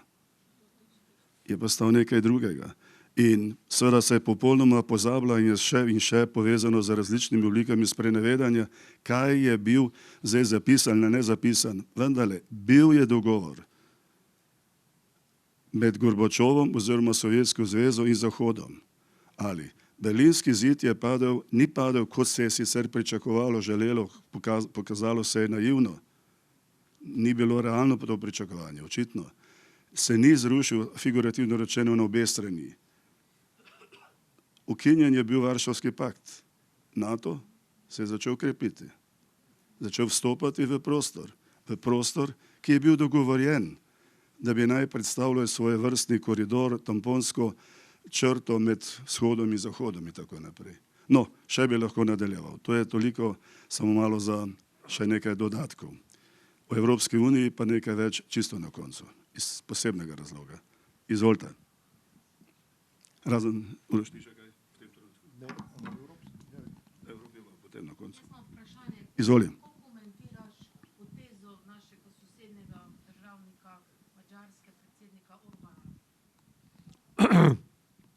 Absolutno moram reči, vsi mediji uradni so se postavili proti. On je edini evropski državnik, ki kar zadeva Ukrajino, seveda razmišlja o miru, o politični rešitvi. Seveda Madžari imajo tudi svojo manjšino v Ukrajini in Madžari se tudi morajo boriti proti Rusom kot manjšinsko prebivalstvo tam. In absolutno to, kar on zahteva, jaz mislim, da je absolutno pozitivno. Čeprav so vsi proti. Proti so pa vsi bili evropski državniki zdaj na tem zasedanju. Zakaj? Zato, ker sledijo ameriški politiki vrha Evropske unije in to je to. In on 50, mi bomo dali, on je blokiral 50 milijard dolarjev pomoči, to pomeni evrov pomoči Ukrajini v naslednjih 5 letih. To pomeni vsako leto 10 milijard bomo dali za orožje. To pomeni, Evropa se je spet s tem dejstvom opredelila za nadaljevanje vojne, ne pa za mir. Tukaj je ta problem. Tukaj in jaz ne razumem vseh drugih politikov evropskih, ki tega ne razumejo oziroma nočejo razumeti. In še en podatek. Evropska unija, ta denar, 50 milijard, odkje Evropska unija dobi denar? To je denar, ki ga dobi od držav članic ali se pa zadolžuje na mednarodnih finančnih trgih. In Evropska unija, po uradnih podatkih, se je od leta 2020, to pomeni v zadnjih 3 letih, zadolžila za 807 milijard dolarjev. To pomeni, tudi Evropska unija živi na kredit. tako kot mi govorimo, kako Američani živijo na kredit, ampak Američani imajo dolar, državne obveznice, vsi to kupujejo, Evropska unija tega nima in ta denar bo treba vrniti. In to je praktično nemogoče, da evropski državniki na to pristajajo in jaz mislim, da je to tisto, kar bomo očitno na koncu govorili, to pomeni, jaz mislim, da je nujna korenita sprememba evropskih inštitucij in Evropske unije, samo najprej more priti do pozitivnih sprememb po evropskih državah. To pomeni v Nemčiji. Veste, ko je Nemčija močna, je blazen problem v Evropi. Ko je pa Nemčija na tleh, je pa še večji. In danes je ta problem. Nemčija se zaradi te kapitulantske politike, ki jo vodijo ta koalicija, zeleno-rdeča koalicija, v Nemčiji je Nemčija praktično pred razpadom. Nemški gospodarski čudež je slonel na poceni energiji in plinu iz Rusije in na tem tržišču mi smo si sami zadali udariti, sami smo sebe kaznovali, mislili smo, da bomo Rusijo smo kaznovali po sebe in danes je recimo BASF, to je največji svetovni kemični konglomerat, družba je tretjino proizvodnje že prenesla iz Nemčije v Združene države Amerike, ker so tam boljši pogoji, ker je tam cenej, vsem čeprav je še vedno dražje. Skratka, Nemčija se deindustrializira in boste videli, kakšna kriza bo drugo leto. In ta kriza bo vplivala, ko je Nemčija ekonomsko slaba, je to vpliva na celotno Evropo. In drugo leto, na nas pa tudi, naš glavni partner je Nemčija. To pomeni, ta kriza se šele začenja, to se šele vodi in to bo tudi kriza Evropske unije. Podobno je tudi z Francijo. Tudi Francija ima enega predsednika, ki, bom rekel, njegove izjave so netečne meš. Zakaj? Ko je bil na Kitajskem, je blazno hvalo, je rekel Kitajsko, treba sodelovati, mi se ne bomo upletli v ameriško politiko zaostrovanja in pritiskov do Tajvana. To je rekel, ko je prišel v Pariz, čez 2 dni, ko so ga očitno Američani malo pokarali, je čisto spremenil stališče. In je rekel, ne, mi imamo globalne interese na področju Tajvana in tam okrog.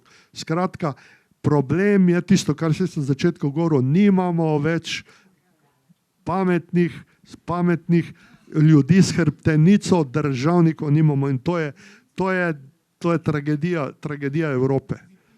In mi sledimo zdaj, ameriški interesi strateški, pa nažalost niso več enaki strateškim interesom Evrope. Ker Američani se borijo za nadaljevanje svoje svetovne hegemonije, kaj je pa nam v interesu Evrope je, da ostanemo prosperitetna in demokratična država. In v veliki meri je Evropa destabilizirana prav zaradi ameriških vojaških intervencij, ki jih je bilo, veste koliko je bilo, od leta 1998 naprej so Američani izvedli 64 vojaških intervencij, v glavnem tudi na Bližnjem vzhodu in neposredne posledice ameriških vojaških intervencij na Bližnjem vzhodu je dejstvo, da se je razselilo 900 000 ljudi iz Bližnjega vzhoda, v glavnem v Evropo. To pomeni, ko Američani sprožajo vojaške intervencije, plačuje ceno Evropa in se mi soočamo z navali emigrantov in vsem tem, kar to prinaša. Skratka, jaz mislim, da je to in to, kar je naredil Orban, je edini politik v Evropske unije, ki si je upal storiti tako rav, čeprav to ne pomeni, da branimo Orbana. Orban je upeljal neke vrste osebno diktaturo, mediji, skratka, absolutno je upeljal nek avtokratski sistem, ampak kar pa zadeva obrambo nacionalnih interesov Madžarske in kar pa zadeva razumevanje teh svetovnih procesov, jaz pa mislim, da je nažalost edini evropski državnik, ki to razume.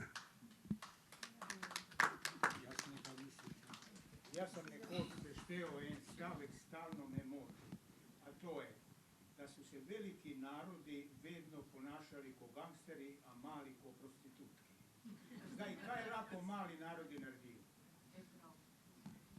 Veste kaj? Mi se sklicujemo na mednarodno pravo, to je edino, kar imamo. Ampak, ko je bilo zasedanje lansko leto na Bledu, strateški forum, je islandski predsednik, jaz mislim, da Johansson ali nekaj takega, se je edini zavzel za mir v Ukrajini in je rekel, da je treba vojno končati, in ga je bivši predsednik Pahor poklopil in je rekel, mi pa nimamo pravice zahtevati od Ukrajine, da konča vojno, pa se začne pogajati. Kaj bi morali takrat narediti? Če bi naši državniki imeli tisto, kar je včasih imel Tito, eno dolgoročno vizijo, veste, kaj bi začeli? Kje je naša rešitev? Rešitev je v povezavi Slovenije s podobno velikimi državami Evrope, ker ni ogrožena samo Slovenija. Vse te male države so na nek način ogrožene, tudi zaradi spreminjanja narave Evropske unije. Evropska unija ni več tista tvorba, kot je zamišljena v Lizbonski pogodbi. Jaz mislim, da se bo to spremenil, ker gre v napačno smer, kar podpira na žalost tudi slovenska politika. Poglejte en primer tega, da Slovenija sodeluje v skupini za uvedbo kvalificirane večine pri odločanju po najpomembnejših zunanjepolitičnih odločitvah Evropske unije. Kaj to pomeni? To pomeni, da se sami sebe streljamo v nogo, da bomo kar zmanjšali svojo suverenost, ker bomo preglasovani od velikih držav. Sedaj ima to, kar je naredil Orban, pravico, on je uporabil pravico do veta. Čeprav je Mišel, predsednik Evropskega sveta, že napovedal, da bodo januarja novo konferenco sklicali na isto temo in da bodo Madžarsko že prisilili, da bo spremenila svoje stališče. To pomeni, da bodo neke ne vem kakšne ukrepe proti sprejeli, ampak on je uporabil legalno pravico do veta. Se ni s tem strinjal. Sedaj, to, kar pa mi predlagamo, in tudi predsednica države je v zadnjem govoru v parlamentu se za to zavzela, pa pravi, da bomo pomembne sklepe na področju zunanje politike sprejemali s konsenzom. To pa pomeni, da bodo odločali glasovi Nemčije, Francije, Španije pa Italije, pa konc, vsi drugi se pa lahko slikamo. In to je nemogoče. Evropa mora ostati Evropa suverenih držav, zveza suverenih držav. Ne moramo se mi utopiti v neko večino, ker Evropa ima drugačno zgodovino, tragično in ne vem kaj. In tudi Evropa ni idealna tvorba. In mi se nismo odcepili, osamosvojili zato, da se bomo zdaj utopili po neko nemško-francoski tvorbi v Evropi, ker bomo imeli manj glasu, kot smo ga imeli v Jugoslaviji, ker kakorkoli mi zdaj lahko kritiziramo bivšo državo. V bivši državi, če se spomnite vsako leto, kaj je bilo v parlamentu, ko je Slovenija ob koncu leta, ko so sprejemali proračun, zahtevala čiste račune za nerazvite in tako naprej. Mi smo takrat imeli neko besedo. Danes je Slovenija nima nobene besede več in mi po teh anketah javnega mnenja, ki so, Slovenija praktično je na repu držav z vplivom na evropske institucije. Mi smo tam nek Albanija, Slovenija in tako naprej. Skratka, to je narava stvari, taka mala država, kot smo mi, ne more imeti takšnega vpliva, kot ga ima neka velika. Ampak je pa nemogoče, da se naši politiki sami odpovedujejo naši suverenosti na tem področju. Tega pa ne morem razumeti. Ker smo pri Evropi in Evropski uniji, pa bi mogoče, tako rekoč, lahko rečemo na nek način na domačem dvorišču tudi končevali. Preden bi neslučajno zadnje vprašanje, dejansko kot vprašanje postavil prijatelj Urošu, pa še v Evropski uniji, že je bil omenjan zadnji sestanek Evropskega sveta, kjer so bile sprejete pomembne odločitve, politično pomembne odločitve, pomembna politična odločitev glede Ukrajine, Moldavije in Gruzije. Ampak se vendarle lahko vprašamo, zakaj pa vendarle ni bila enaka politična odločitev sprejeta tudi glede Bosne in Hercegovine, ampak tako neko pogojno stališče. In dodajam pa, o čemer pa ni bilo govora. Enako motivirani, ciljem sprejema politične odločitve, ob tem, da je bilo jasno povedano, da Ukrajina še dolgo ne bo izpolnjevala nekih predpogojev oziroma kriterijev za resno obravnavo za sprejem v EU. Pa seveda pa v Ukrajini želimo, da bi čim prej se to zgodilo. Ampak zakaj hkrati pa ni Evropska unija oziroma Evropski svet sprejel še ene politične odločitve, če se bi mi, Evropska unija, res zauzemali za čim prejšnje končanje vojne v Izraelu, za začetek takih ali drugačnih mirovnih pogajanj, za osvežitev, za obuditev koncepta dveh držav, torej zakaj ni sprejela tudi politične odločitve o priznanju Palestine, palestinske države. Te odločitve niso sprejeli, vprašanje, kdaj bo sprejeta, bila bi pa več kot utemeljena. In je nesprejemljivo govoriti, ko bodo za to zreli pogoji. Ne. Sprejem, razglasitev, priznanje, v redu, politično priznanje palestinske države je eden od pomembnih predpogojev za to, da se bi lahko začel koncept dveh držav uresničevati in zagotavljati pogoje za neko sobivanje, mirno, ne bom rekel sožitje, sobivanje dveh narodov, dveh držav. Ampak, če si dovolim citirati, preden pa res postavim kot vprašanje Urošu, bivšega predsednika, mednarodnega strokovnjaka, enega nesporno najboljše, kar jih imamo, enega od še vedno aktualnih formalnih svetovalcev generalnega sekretarja OZN Guterreša, mislim na profesorja dr. Danilo Türka, ki je v dolgem intervjuju v Delu nedolgo nazaj, mogoče ste ga brali oziroma nekateri zanesljivo, je v tem intervjuju med drugim dejal: sedanje vodstvo Evropske unije ni na nivoju zgodovinskih nalog. Je ocenil profesor Danilo Türk. In to oceno bi se dalo utemeljevati ne samo z raznimi potezami, ki so povezane z Gazo oziroma Izraelom, ampak z marsičim tudi drugim, o čemer je bilo tudi že govora. 9. junija prihodnje leto bodo volitve evroposlancev, poslancev za 700 in še nekaj poslancev v Evropskem parlamentu.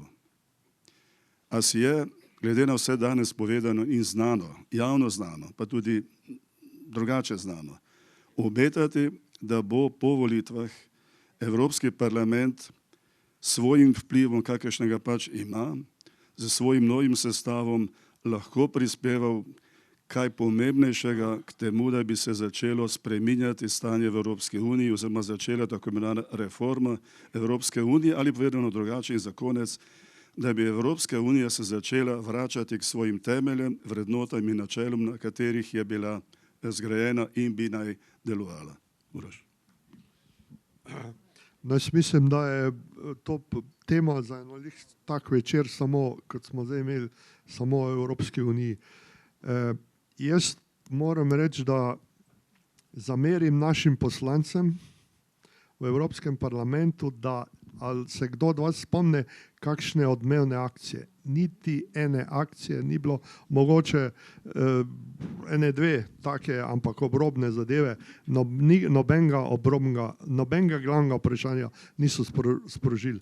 Drugo leto bodo volitve v Evropski parlament in potem se bo začela razprava o temeljiti reformi Evropske unije. Zato jaz mislim, da je treba tja poslati ljudi, ki imajo vizijo, ki razumejo stvari in ki so se pripravljeni oglasiti, ne pa spoštovati samo diktat pa strankarsko logiko pa neke ozke parcialne interese, ker šlo bo za reformo Lizbonske pogodbe. Zakaj bo šlo? Šlo bo za to, ko začelo se je, kot sem prej rekel, z razpravami o kvalificirani večini glede zunanje političnih vprašanj, to se bo potem očitno preneslo verjetno tudi na druga področja. Potem je nemški kancler Scholz povedal avgusta na sestanku med obiskom Karlove univerze v Pragi, je on napovedal povsem novo reformo Evropske unije, da bodo vsi ukrepi, vsi sklepi sprejeti z dvotretjinsko večino, kar pomeni federalizacijo Evrope, to pomeni ustanovitev Združenih držav Evrope. To pomeni, da bomo praktično postali člani da se bomo praktično odpovedali suverenosti v korist ene združene Evrope. Jaz mislim, Evropa z jeziki, zgodovino, z vsem tem raznimi državami tega ne bo prenesla. To je ena stvar. Druga stvar, kar je napovedal je, da bodo ustanovili enote za hitro posredovanje, in to naj bi vodila Nemčija, čeprav je prišlo zdaj do določenega premika, ker Združene države Amerike ne igrajo več na nemške karte v Evropi, ampak igrajo na poljske. Ne vem, kaj se bo zdaj zgodilo z novo vlado Poljsko, ampak tukaj je prišlo do nečesa, ampak to pomeni, Evropa naj bi dobila svojo armado, kar bi bilo, jaz mislim, da bi bilo v redu.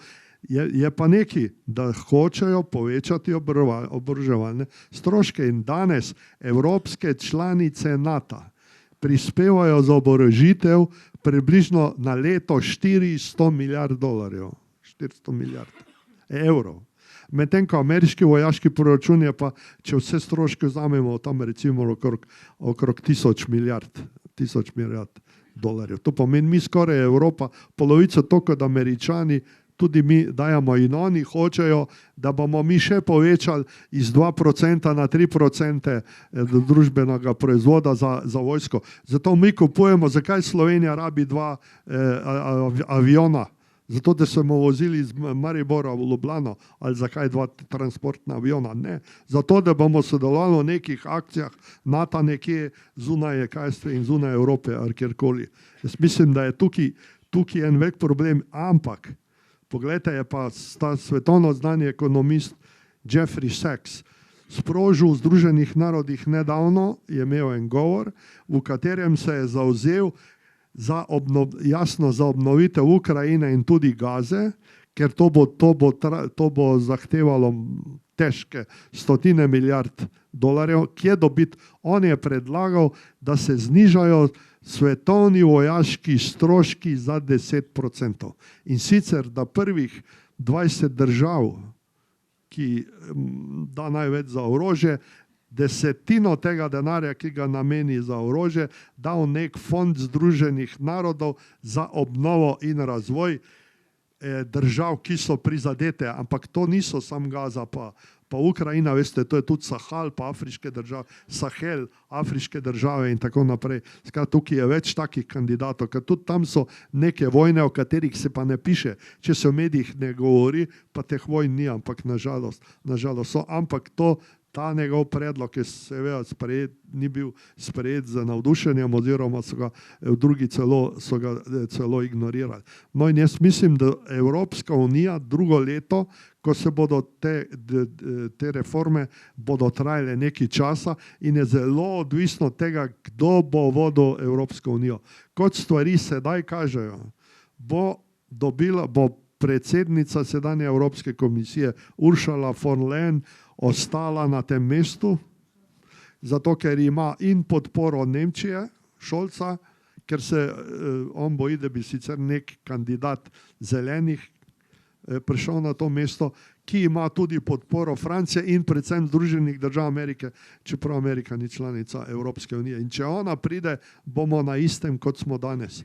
Ker ona je poleg Annabel Baerbock, nemške zunanje ministrice, je Ursula von Leyen ena od glavnih vojnih hujškacic v Evropi, nažalost. Pa govorijo o feministični zunanji politiki, ki bo boljša, ki bo miroljubna. Ženske niso take narave, kot so moški, ampak nažalost se je pokazalo, da to ni res. In če bo ona ostala, jaz ne vem, kaj se bo zgodilo. Ne vem, kaj bo.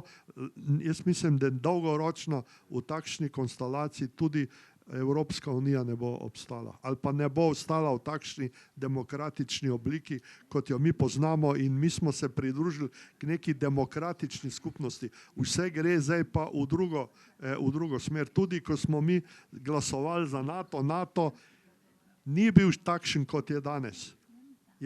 So Američani sicer delali intervencije po svetu, ampak ne z NATO-om, so jih sami počeli. Zdaj je pa to NATO postal njihovo orožje in zdaj se ustanavlja, recimo, govori se o globalnem NATO, govori se o tem, da bo NATO razširil svojo dejavnost, čeprav je to North Atlantic Treaty Organization, to pomeni organizacija za Severni Atlantik, da bo prenesel svoje delovanje v Pacifik.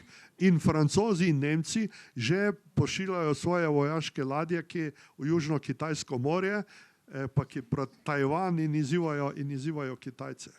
Mislim, tukaj je to. In jaz mislim, da nažalost, ne vem, kaj se bo zgodilo, ampak vse ankete, ki jih vidimo, govorijo pri temu, da bo v bistvu konstelacija političnih sil ostala ista, s tem, da obstaja verjetnost, da se bo premaknila stvari še bolj na desno, kot so že danes.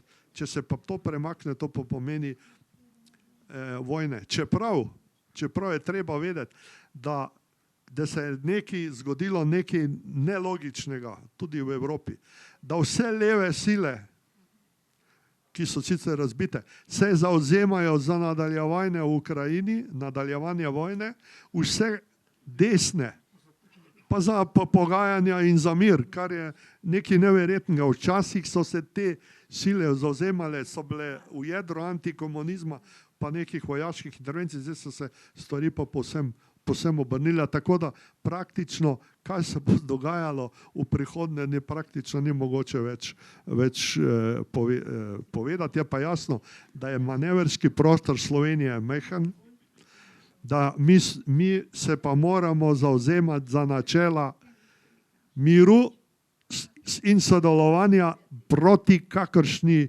vojni, kakršnikoli vojaškim operacijam in dobiti skupino držav, ki bodo podobne mišljenje. Tisto, kar jaz zamerim vsem vladam, ki smo jih mi imeli od začetka samostojnosti do danes, je to, da ni bilo enega politika, ki bi imel dolgoročno vizijo, ki bi začel sodelovanje majhnih držav, in mi nimamo strateškega zaveznika. Slovenija, če razpade Evropska unija, ostane sama. V bivši Jugoslaviji smo imeli zaveznika, kakorkoli gledamo, ki nam je branil hrbet proti Italiji. Spomnite se, kaj so skozi govorilo o Rapalski mirovni pogodbi, pa ne vem kaj, ali pa zdaj, kaj se govori z Madžarsko in tako naprej, vse te zadeve. Mi nimamo strateškega zaveznika in to imamo in mi bi morali iti v smer slovenska zunanja politika, da prvič okrepi svoje mesto, da se na Balkanu začne dogovarjati in da gremo tudi druge države. Imate v Evropi kar nekaj majhnih držav, ki ne mislijo tako, kot mislijo velike države. In tukaj bi bilo treba neko protivtež narediti in predvsem insistirati na miru, ne pa na oboroževanju in na vojaški sili. Hvala ti. Če bi jaz samo nekaj še povedal. No, prosim. Stalno govorimo o milijardama. Nisem imel predstave, kaj je milijarda. Pred 50 leti je Janez Stanovnik v Velenju držal predavanje in rekel, milijarda dolara je, dolar po dolar, 2 kroga okrog zemljine oble. Če ste vi omenili 400 milijardi za oborožitev, to pomeni po $800 okrog celog sveta. Niti zdaj ne predstavljam, koliko je to okrog celog sveta. Ja, to je žal tako, da si včasih kaj teže predstavljamo, ampak to žal ne vpliva na realnost, ki je v mnogih pogledih zelo kruta, pa govorimo ali o finančnih ali tudi drugih vidikih. Ampak, če se bi strinjali, mi bi zdaj lahko še nadaljevali še dolgo, ker je bilo v tem razgovoru, ki traja zdaj že skoraj 2 uri oziroma 1,75 danih precej elementov, da ne rečem istočnic za nadaljevanje razgovora, ker situacija je kompleksna, situacija je zelo zapletena, v kateri je mnogo vprašanj, mnogo vidikov, ki bi terjali odgovore. Teh pa ni. Ampak mi se bomo še pogovarjali. in če se strinjate, bi se v našem skupnem imenu in svojem osebnem imenu zahvalil prijatelju Urošu, da je bil tudi to pod nami, za njegovo izvajanje, za njegove poglede, za njegove ocene. Mu želel, da jutri uspešno opravi svojo nalogo, ki jo ima to je tudi javno znano, občini Beltinci, kjer bo slavnostni govornik ob sedanjem decembrskem prazniku, torej na proslavi občini Beltinci, in mu zaželel, da se bi z svojim znanjem, z svojimi sposobnostmi, z svojo angažiranostjo, motiviran kakor je, vključil preko slovenskih meja v širše mednarodne evropske tokove delovanja. Če bi postal, če smem reči, to je zelo osebno mnenje, mora biti, če seveda bi kandidiral za evropskega poslanca, bi to bila tudi ena od dodatnih, sicer med 700 in tolikimi, en sam ne pomeni kaj dosti, ampak mnogo enakih pa lahko pomeni mnogo. Torej, če se bi odločil, mora biti tudi za to smer svojega delovanja, ti želimo veliko, veliko uspeha in boš imel verjetno tudi razumevanje in podporo tudi v domačih krogih. Hvala ti, Uroš, še enkrat. Ampak, spoštovani, ker je pred vrati državni praznik, drugi naš največji praznik, želim vsem nam, da se ga spomnimo na tak in drugačen način, pomena, ki ga je imel plebiscit leta 1990, z vsem, kar je plebiscitu sledilo. Drugič, da božično novoletno praznike preživimo v miru, v krogu svojih najbližjih, da prihodnjem letu ostanemo čim bolj zdravi, da se razumemo čim bolj med sabo, da ostanemo aktivni državljani še naprej, ker razumem vsi, ki smo tudi danes zbrani, sodimo med tako imenovane aktivne državljane in državljanke. Torej med tiste, ki nam ni vseeno, ki nam je mar, kaj se dogaja, ne samo v naši krajevni skupnosti ali naši ulici, ampak tudi širše. Pa ne samo v naši državi, ampak tudi širše, ker vse to vpliva tudi na koncu na nas. In končno, ob dobrih željah vsem nam in vsem vam in vsem tistim, ki bodo gledali ali pogledali tudi posnetek današnjega razgovora, pa želim in si lahko želimo, če se spomnimo pesmi Balaševića, samo da ne bude rata, samo da ne bo vojne, da to spremenimo, samo da bo mir, da bi zavladal mir.